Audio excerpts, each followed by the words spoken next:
Querido Padre Zenilson, reverendos diáconos, caríssimos irmãos e irmãs, dizia-lhes na introdução da Santa Missa que a Quaresma é uma caminhada rumo à cruz e à ressurreição. Domingo passado, na primeira leitura, escutávamos um texto do livro do Gênesis, no qual se referia ao apego de Adão e Eva à posse daquele paraíso terreno, daquele jardim, da usurpação do lugar de Deus. Neste segundo domingo, a primeira leitura, também do Antigo Testamento, nos fala de um outro personagem, de um outro homem, desapegado da terra e obediente a Deus.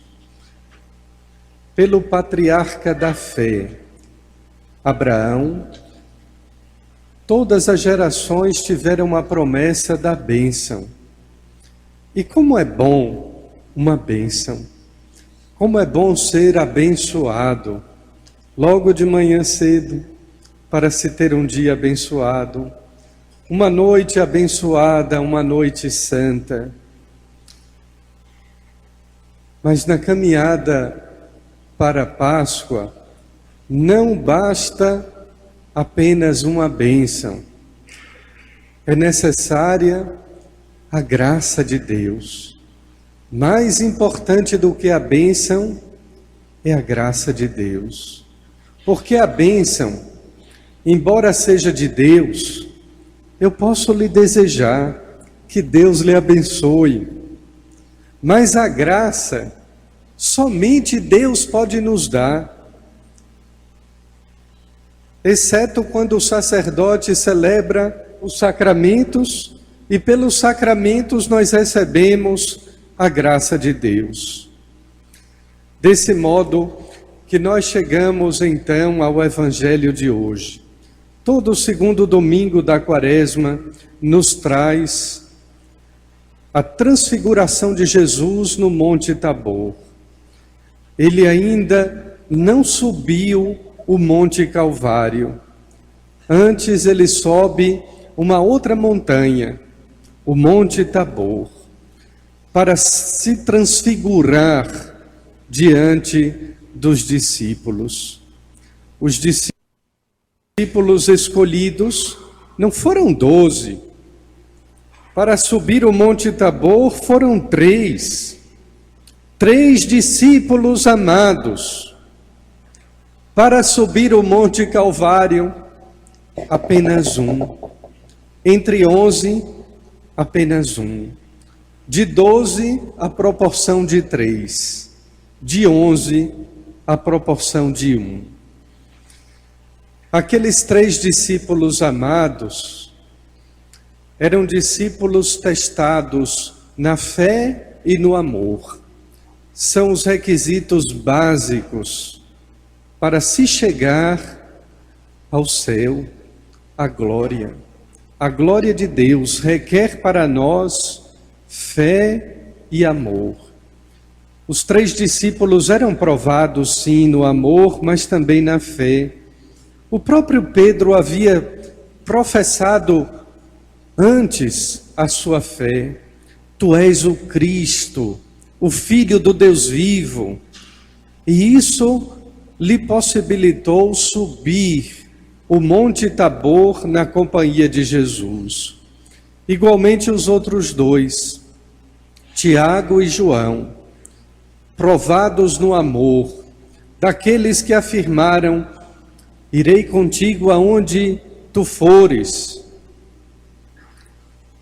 E desse modo é que eles, diante daquela beleza, da transfiguração de Jesus, eles dizem: mas como é bom estarmos aqui, como é bom quando nós fazemos uma experiência de Deus na igreja, não aquela experiência de quem fica arrepiado, mas a experiência de quem tem o seu coração tocado e diz: Senhor, como é bom encontrá-lo, como é bom ser igreja, como é bom celebrar bem o sacramento do divino mistério, da sua presença eucarística entre nós.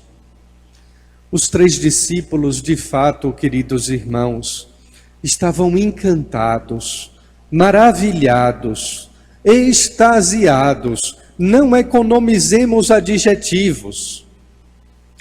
Não era uma visão mística, como os santos tiveram. Era uma visão real. O que vem a ser uma transfiguração. Em grego, uma metamorfose. Cristo havia se transformado. Não era mais o Cristo humano que eles conviviam no dia a dia. Era o Cristo divino, o Cristo glorioso. E tudo isso para quê? Não foi para impressionar aqueles 3 discípulos dizendo: vejam como eu serei bonito na glória. Às vezes as pessoas querem impressionar as outras pela beleza exterior. Mas aquilo que marca, o que verdadeiramente impressiona, é a beleza que vem de dentro. Mas naquele instante, no Monte Tabor, não era apenas a beleza revelada do interior, da alma divina de Jesus, do seu coração sagrado.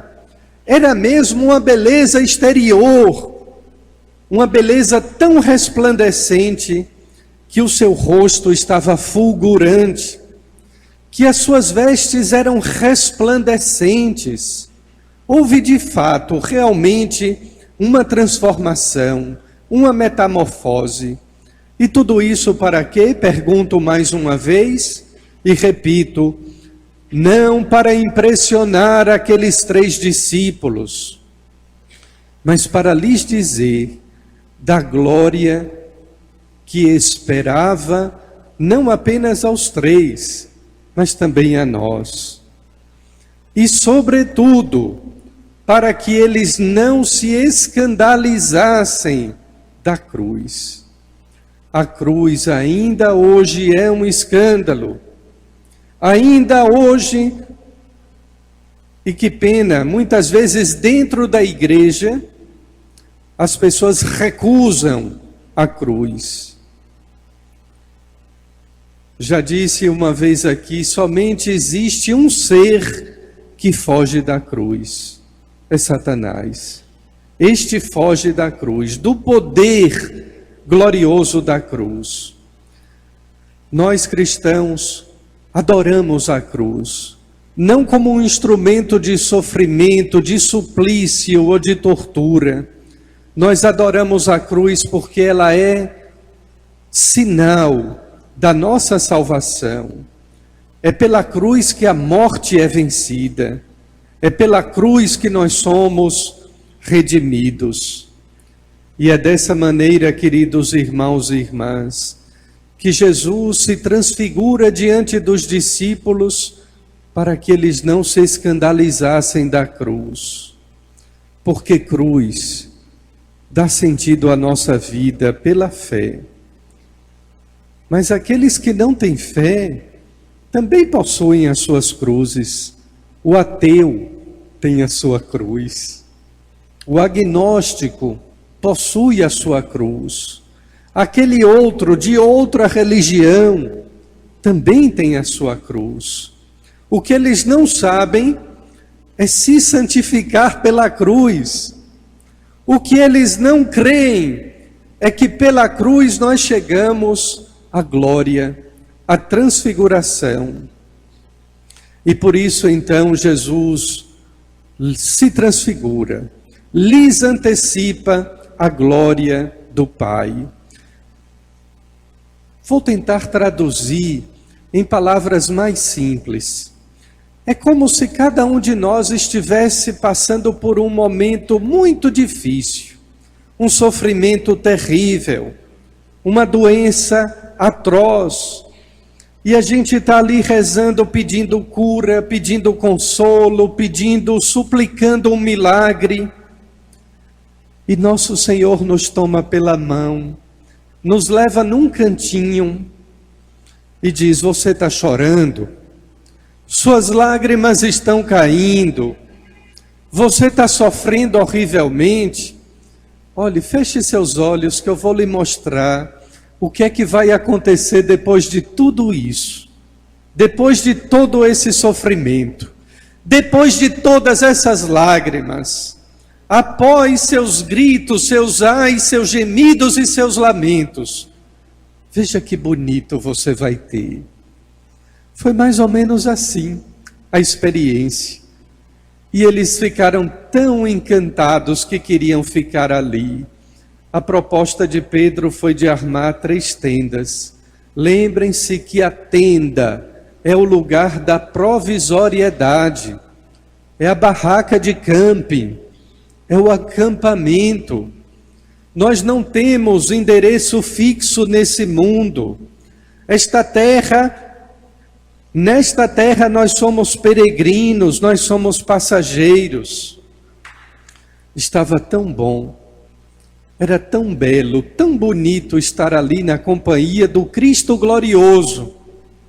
Mas teriam que descer para a planície, trabalhar, sofrer, rezar, ter as alegrias também da vida, e depois subir uma outra montanha, subir o Monte Calvário.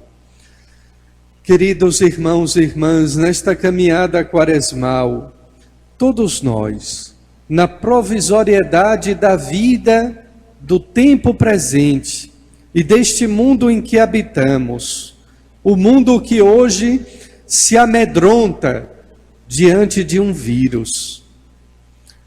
A nossa caminhada quaresmal nos aponta para a cruz e para a glória. Não existe glória de Deus sem cruz. Não podemos chegar ao céu se não nos deixarmos ser abraçados pelo Cristo da cruz, na sua dimensão horizontal. Porque o caminho para o céu é exatamente essa haste vertical que conduz a terra para o céu. Rezemos por aqueles que sofrem, rezemos por aqueles que padecem sob o jugo, sob o peso das suas cruzes, para que nela encontrem o sentido, para que pela fé possam descobrir que por trás da cruz existe a glória, existe a ressurreição, existe o céu. Rezemos por este mundo sofrido, já tão sofrido, pela violência, pela crueldade, pela fome, pelas injustiças, e agora um mundo que sofre pela peste. Para que nós não nos afastemos de Deus, para que nós, tendo o receio desta doença, não nos afastemos de Deus. Podemos nos distanciar um do outro 1 metro, como nos recomendam os médicos, a ciência, mas não podemos nos afastar de Deus nessa hora tão difícil que o mundo atravessa. Essa é a penitência, essa é a cruz, que naturalmente a vida está impondo aos seres humanos no mundo inteiro, ricos e pobres, o de Nova York e o da China, de qualquer país do mundo, rico ou pobre, para que nós nos aproximemos dele, procurando por esta cruz a glória que um dia, na eternidade, haverá de brilhar. Amém.